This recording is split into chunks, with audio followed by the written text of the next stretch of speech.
We're the indie projects, Bee and Theo. In 2017, we bought an abandoned property in Central Portugal and spent the last few years turning it into a fully fledged homestead, converting an old stone barn into a cosy tiny home. Working non-stop and overcoming many obstacles, it turned out better than we ever could have imagined. As one chapter closes, another one begins. Our dreams of living even more remotely in a fairy tale forest with space for animals to roam and our passions to grow became a reality. Before we have even moved there, it was devastated by a huge wildfire, drastically altering the landscape. Immense flash floods followed as the land couldn't hold onto the water. Follow us as we carve out our new life on Miracle Mountain.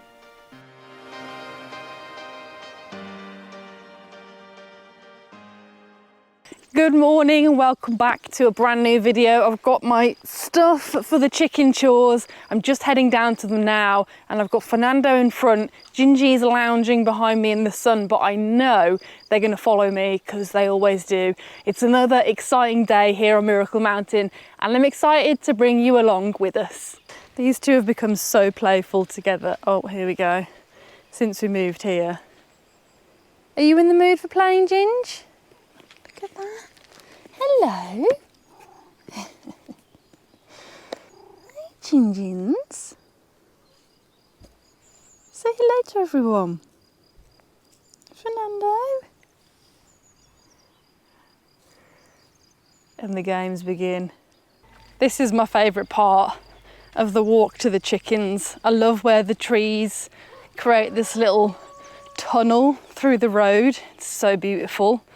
And they're blooming really nicely. We've actually got pine nuts, I think, beginning to grow. I think these are going to be pine nuts.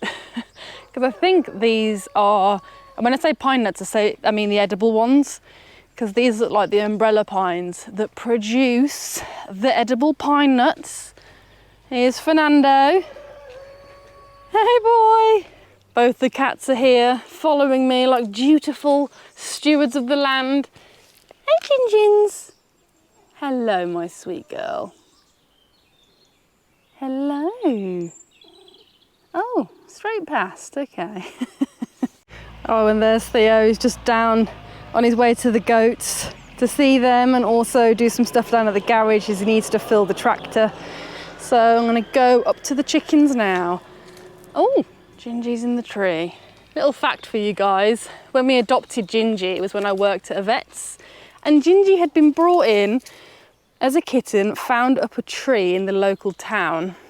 And she was at the vet's where I worked for 2 weeks and no one came for her because she wasn't chipped, she had no collar. So me and Theo decided to adopt her before she was taken to the adoption centre. And you all know Furrnando was found in the street and also adopted. So whilst I do let the chickens out every day, I do also give them some enrichment to keep them going. I don't know if you saw the short I did about keeping them entertained in their run, but they absolutely love cabbage and cucumber. So I'm going to give them some morning snacks now. Oh, when they're ready. The chickens are You've knocked your ladder over, guys. What's going on here? Had a wild morning. And this weird little cushion, if you're wondering what the hell that is, I sit on this when I let the chickens out for their run. Now you've got to let me in. Go on, let me put this up there for a sec. Right. Come on. Anyone would think you don't have any food, which is not true. I'll put this whopper of a cabbage slice in here because you absolutely love working on cabbage. And I got you a new food ball. These are so clever. Let's put some cucumber, cabbage leaves. Oh, the cucumber just fell. Tomato, chopped up tomato, always works a treat. How on earth did you manage to? There we go. This one's better, isn't it? Oh, okay, I said that and then it just fell right off the thing. Check it out. You can share the cabbage, there's more than enough, my loves. Right, let's put cucumbers, cabbage and tomato on here. And I've got something for you guys that you've only ever had raw, but it's cooked, it's leftovers from dinner. I've got some leftover spaghetti squash that I grew last year. Here we go. Watch out, Sajal. Watch out. Oh, there we go. Okay. What do we think of this? Uncertain. Unsure. There we go. See, Pingu likes it, does he? I don't know. Yeah, there's nothing left in here. Pingies. Cute boy. I also have a broody hen, and it's Patty. She was broody last year. I'm going to try and set up the camera so you can see her, because I know that she's going to be sitting on the eggs that were laid this morning because she's not outside. Oh, Pattykins, we need to make a broody breaker for you, seeing as me moving you off the nest doesn't seem to work. I don't know if the mic's picked it up, but she's shouting at me. Come on. How many eggs are you sitting on? Oh, you're sitting on everyone's eggs, you naughty torty. I'm going to pop you here because you're not going to go anywhere because you want the eggs. 2, 4, 5. And because she's broody, she's not laying eggs, so I have 6 hens, but 5 eggs every day. She hasn't moved from where I put her. Now I'm going to put you in with the rest because I really want you to eat and drink, my love. I do. Me and broody Patty. She is such a funny one. Let's see if this is quite tough opening it with one hand. Here we go. Come on, my love. Plonk. Next I need to fill up their water. Yeah. So living in Portugal, we get over 300 days of sunshine a year, which means t-shirts are a staple in my wardrobe. So when True Classic reached out to me with some of their premium tees, I was stoked. It was time for some new ones. They claim these t-shirts to be buttery soft, and to be honest, I can't stop feeling myself. Being comfortable whilst working on the land on our various building projects is vital. I can't stand scratchy, itchy clothing. Even better, there's no irritating label on the neck, which I always end up ripping out. So now the fabric has passed a test. What about the actual fit? I'm wearing an XL. Clicking on Find Your Fit, I inputted my height, weight and age, and then toggled the chest, waist and hips to find a recommended size. And you know what? They fit great. So these tees hug the arms and shoulders, and the collar doesn't stretch. For the next 30 days, you can get 25% off any full price True Classic item with promo code indieprojects, or by visiting trueclassictees.com/indieprojects. These water bottles are so smart. It's gravity fed, and it means that I can fill it up super easy and not have to get inside. Also, because they're hanging on the edge of the cage, the chickens can't actually knock them over or get any crap in there, which is amazing because I've always had water containers for the chickens that are like on stands or whatever, but they still manage to kick them over or get poo in there or debris. This one, nothing. It stays perfectly clean. It's absolutely amazing. But where I'm filling it up is not the flattest. Here we go. You enjoying that water, William? A little refreshing drink. Feels like it's going to be a pleasantly warm day today. Being spring, we've been having temperatures between 15 to 25 degrees Celsius. And today when we're filming this, it's April the 17th. Just for reference. Being pestered by flies. The only problem with chickens is, even though I clean out their outdoor enclosure every week and their indoor one every day, their poo does attract the flies. And the flies are very annoying. Right, here we go. So, here we go, my loves. And that just clips on and sits in. It's such a smart design. Oh my gosh. Bees or wasps? Right, we'll have to find a local beekeeper and get them to come and get them. That's pretty cool though. Is it like a swarm or is it an actual hive? Like a nest? Okay, I'm nearly done with the chicken water, then I'll be down with you. I don't know if the mic picked up my conversation with Theo then, but like I said, he's down with the goats. He's just noticed a swarm of bees on one of the olive trees. I guess they're looking for a new hive. So we're going to need to find a local beekeeper to come and move them. That's pretty exciting, actually. I've never seen anything like that before. So now we need to find someone who deals with bees around us and get them to move them. I'm going to eventually change their water system to one that self-regulates, so like a big barrel, and the little, kind of the similar drinking situation to what they have here, but more of them along the side that self-fill, gravity fed. That'll be set up on their permanent enclosure because this one is still just a temporary. Hi Pingu, you enjoying the water? Here we go, beautiful boy. Fresh spring water from the mountain. Is Patty still out? Oh, she's already gone back in. I'm definitely going to have to make a broody box, a broody breaker. I'm done with the chickens. I've left the eggs just up there in the shade, and I'm heading down to Theo to see the goats and also to see these bees. This is an unexpected turn of events. Never in my life have I had to deal with a swarm of bees before, so this is pretty exciting. And we have had a lot of comments from people saying we should keep bees. It's something I do want to do in the future, but it's another thing to add to our task list. So for now, these bees are going to have to be rehomed. Furrnando always shouts at me when I come down to the goats because he doesn't like the electric fence. You don't need to touch the electric fence, Furrnando, it's fine. Are you sheltering from the bees?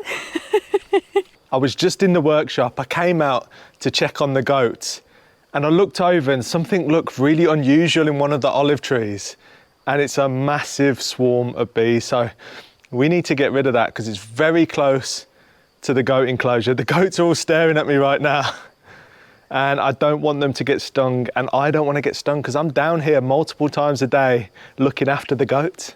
Before I got distracted by the bees, I was just grabbing the 20 litres of fuel I picked up the other day because I'm going to fill the tractor up. It needs fueling up. I need a full tank because I've got a lot of mowing to do in the next couple of days.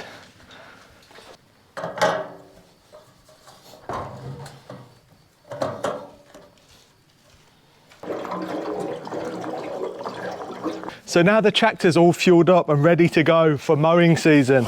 I also went out yesterday and picked up this. You all know what this is, a fire extinguisher, 6 kg. I'm gonna have it with me at all times when I'm on the tractor. It's a legal requirement, but also it's very useful and handy to have around when we're trimming different parts of the area. Just in case something did happen, we can extinguish it really quickly. Just spotted Furrnando. We've got Ginjey down here and then Furrnando on the roof. What are you doing, mate? How are you gonna get off? Do you want to use my back?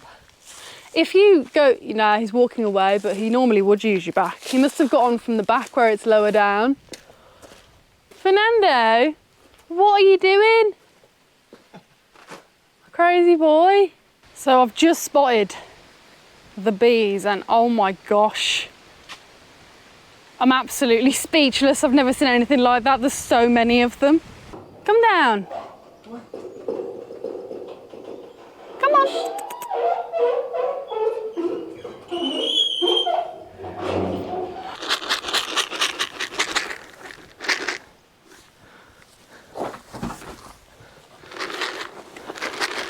Sweet pea, always the first one for the food.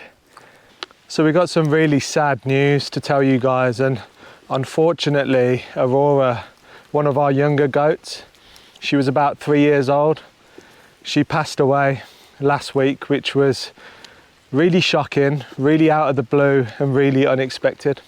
The loss of anyone on our homestead is always really upsetting, and the herd is definitely feeling the loss of Aurora. It was really unexpected, like Theo said, and she was a young goat. She was so sassy. We'd really built up a bond over the last few months, especially being here at Miracle Mountain. She'd gained lots of confidence with us. She would eat out of my hand, and that took a whole year to get that progress. And unfortunately, when we lost Aurora, we discovered that there was some kind of issue with her rumen in regards to digesting or producing or storing vitamins and minerals. So there's a condition called grass tetany, which happens in grazers. You can see it in cows, you can see it in goats and other animals. And it's basically when they eat too much of a fresh grass or a plant that's grown so fast it doesn't have the correct amount of minerals and nutrients in it. So we'd spotted Aurora showing signs of this condition before. And it was unusual because they have a diet that is balanced. They have access to mineral blocks and everything to make sure that this kind of stuff doesn't happen. However, we had a vet come out, he saw her, he treated her, and she recovered really well. She was back to her former self and everything was great. This isn't something that happens regularly. None of the other goats had any problems with it. So then when it happened again last week, it was highly unusual. This shouldn't have happened again. They still had access to everything, and that's why the vet believes there was an issue with her rumen in producing the right stuff. He came out, he treated her, and she was doing so well. She was recovering, standing up, everything was great. We were all rooting for Aurora. I'd spent an hour with her on my lap prior to the vet arriving because obviously we're in a rural area. He had to get here from far away. And during that time, she was holding on so hard and she did such a good job of holding on, and she was recovering, like I said, and the vet was so shocked when I messaged him about 4 hours later to say on our periodical checks, because we wanted to give her some space, we were coming down and checking on her regularly. She was doing well, standing up, eating, drinking. When I came down, she had passed away, and I'm not gonna lie, it broke my heart. It was really sad. And I'm really gutted that she's gone, especially because she was so young and we'd just discovered that she must have this condition. We were going to have backup in the future. The vet said, I'm going to tell you what you can have with you to make sure this doesn't happen again. But I guess it was just too much for her. So we lost her. Me and Theo both really care for the animals we have and we want the best for them. So it's always heartbreaking when things happen that are out of your control. And we'll miss Aurora. I miss Aurora. I know the rest of the herd misses her. And I just wish that we hadn't had to say goodbye, but it's the circle of life, I guess.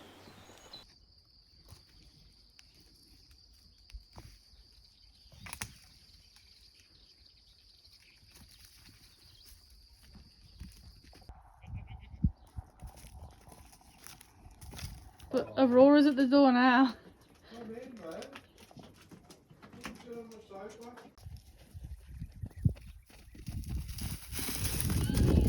One thing I've realised is we never really get a chance to show the beauty of our driveway, our entrance to the property. So I'm nearby the entrance now, and if you walk up, all of the trees now have started to get their leaves again. And I was really worried because I wasn't actually sure whether these trees would come back. If I go over here, you'll be able to see what's actually happening to the tree.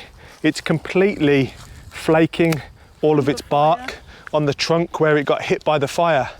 But luckily, this tree actually, slower than this, but it does shed its bark. It's a very sheddy tree, and it's come back with a vengeance, and it's just got beautiful leaves on it right now. The cats are with me. I think that's the first time I've seen Furrnando all the way down here. It's long enough for us to walk up this driveway to the house. For the cats, it must be like running a marathon, but just look at this. It's absolutely stunning. I cannot get over it. And I'm really excited to get out on the tractor and do some mowing, because suddenly the farm's going to look so neat and tidy. So it's actually now a new day. We had to kind of cut filming short because a tree fell down blocking the access to our property. So it gave Theo an excuse to get the chainsaw out, get the chaps on, chop it all up and move out of the way, because we obviously need access in and out of here at all times. And actually, speaking of Theo doing things, he spent this morning cutting some of the orchards on the tractor, and the results is amazing. It's such a good thing to see. It looks lovely, I've got to say. I do love it when we've got the grass and the plants and everything kind of just growing up and going wild, but it also looks really smart when it's all been trimmed back. I was just watching that footage back and there's a little caterpillar on me. Hello, friend. And here he is, the man of the moment. This UTV is the best vehicle for getting around. Shall I hop in, or are we going to walk from here? Okay. I couldn't resist getting out on the tractor this morning. And as you can see, I've cut a load of the grass in, I think, 3 orchards.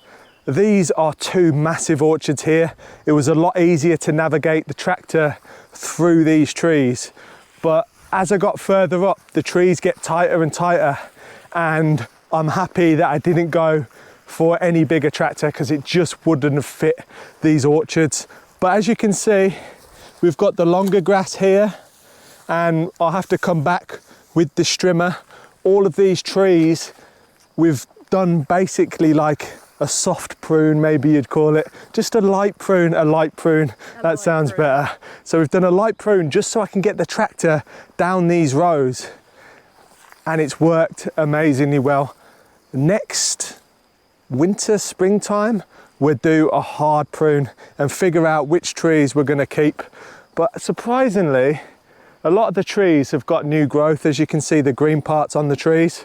So we'll maybe give them a go, give them a harsh prune and see what happens. And then if they don't make it, the next year we'll replant and just have this as a field for now for the goats and the coming sheep. Is it peach on this one? I think these are peaches, and you can actually see, look, you can see, oh, it's made fruit. They're really furry.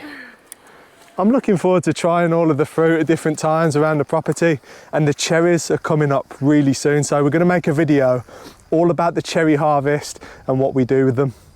It's actually really quite cool to see the orchards like this, considering what they were like last year, what they were like when we bought the place, what they were like after the fire came through, and what they're like now. It looks like, hang on, there's something been digging in that burn pit.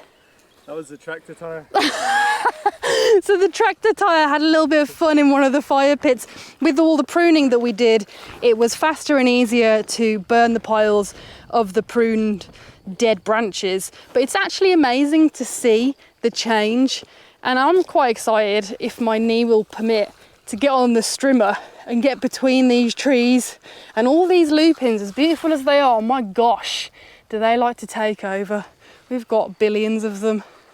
I can tell you, if there was a stone, I was going to find it. While I was cutting, I was finding all of these stones underneath the long grass. You can see this was one big stone, and the chain that spins around that cuts the grass, called a brush hog, it literally cut these stones in half. It's such a powerful device, and it's the best device for cutting weeds. You can literally drive over small trees with it. No way. Yeah, it's an amazing thing. We have plenty of weeds and small things trying to grow up, which if you were to put a normal mower over this kind of area and it hits this stone, you're instantly going to blunt your blades, you're going to ruin your device, whereas the chain, it's designed to go through all sorts of things. But what I'll do now is all of these stones that are now in the short grass, I can go around, find them and stack them to one side. So next year,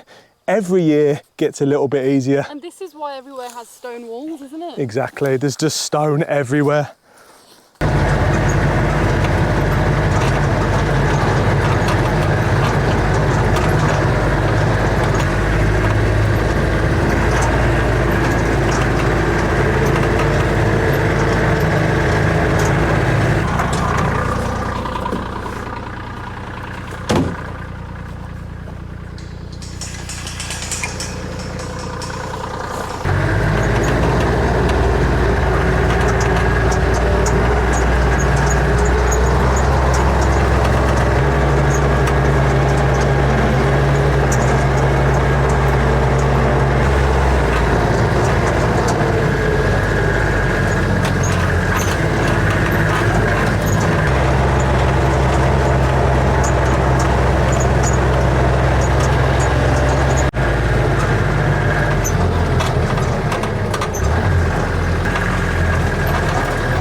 So I thought I'd give you guys an update on how the pond is getting on. And I don't know why, I'm just smiling to myself, but it just looks so beautiful. And here I got fish food because the other day we stocked this pond full of like 25 goldfish and they're doing really well. But I'm coming up for now while there's less plant matter and stuff in the pond and supplementing them with this fish food.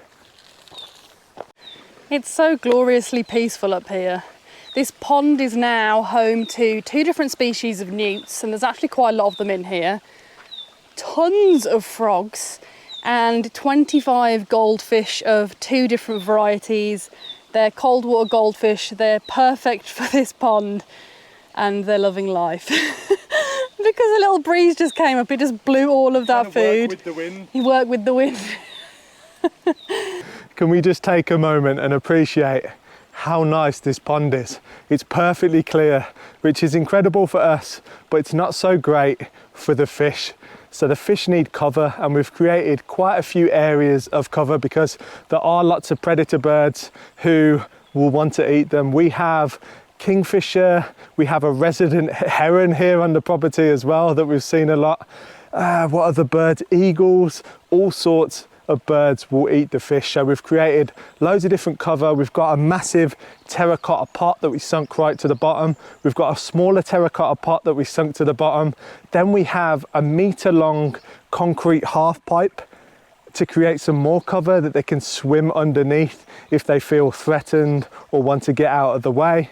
So we've created the start of a really nice environment for these fish, and we'll probably add some different species in there in the future. So the last thing I wanted to show you guys, and I have to be careful because the water in the lake is actually really deep. Bee is standing in it and it's literally about 1.5 foot of crystal clear spring water from the pond where me and Ed fixed the pipe and brought it all the way into the lake. But what I've done since then is I've extended the pipe by another 80 meters. I had a roll of 50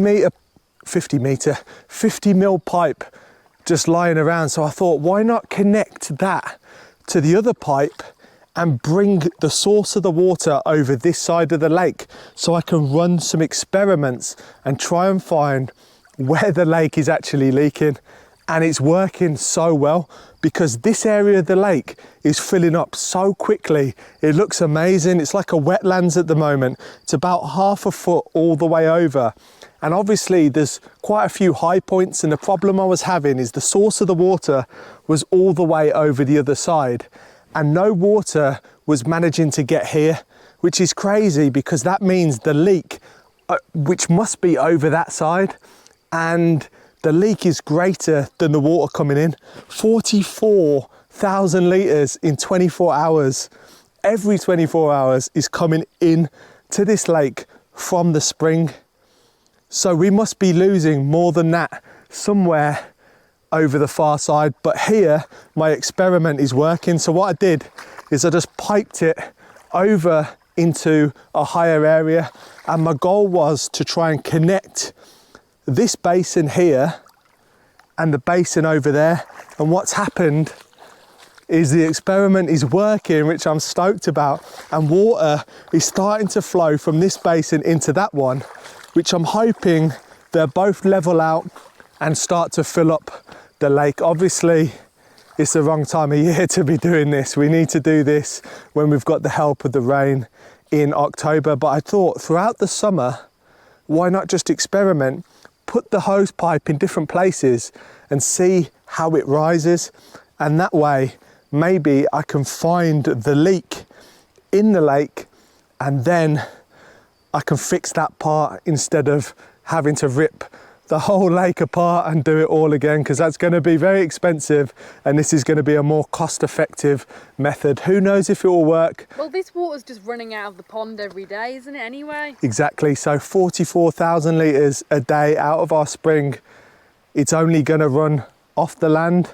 We might as well keep it in the lake. The frogs are absolutely loving it.